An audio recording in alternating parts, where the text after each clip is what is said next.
Pemirsa, Kementerian Kesehatan mengganti istilah PDP, ODP atau OTG yang digunakan dalam 4 bulan terakhir selama pandemi COVID-19. Selain mengganti, Kemenkes juga menambah sejumlah istilah baru. Tujuannya untuk mengurangi rasa takut masyarakat.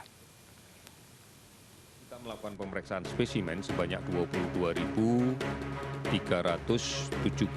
Kementerian Kesehatan mengganti sejumlah istilah yang digunakan selama pandemi COVID-19. Digantinya jumlah istilah dengan menggunakan pendekatan medis dan mengurangi rasa takut masyarakat. Perubahan istilah tertuang dalam keputusan Menteri Kesehatan yang dikeluarkan pada 13 Juli 2020. Pertama, kasus konfirmasi adalah orang yang dinyatakan positif COVID-19 dari hasil PCR yang dibagi dalam dua istilah, kasus konfirmasi dengan gejala atau simptomatik. Lalu kasus konfirmasi tanpa gejala atau asimptomatik, sehingga istilah orang tanpa gejala atau OTG diganti dengan kasus konfirmasi tanpa gejala atau asimptomatik.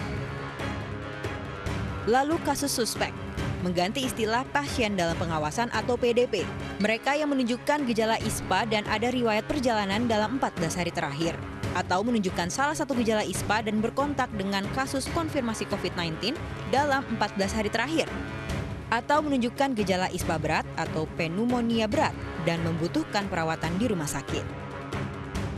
Istilah baru lainnya adalah kasus probable, yakni kasus suspek dengan ISPA berat atau ARDS, atau meninggal tapi belum ada hasil PCR.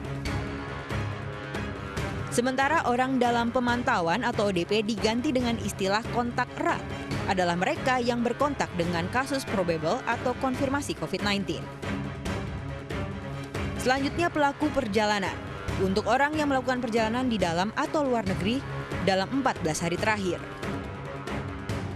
Discarded, untuk orang dengan status kasus suspek yang hasil PCR-nya 2 kali negatif selama 2 hari berturut-turut, atau orang dengan status kontak erat yang sudah dikarantina 14 hari.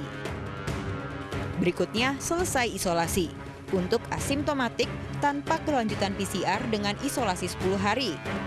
Atau kasus probable simptomatik dengan hasil PCR negatif dan 3 hari tanpa gejala demam dan gangguan pernafasan.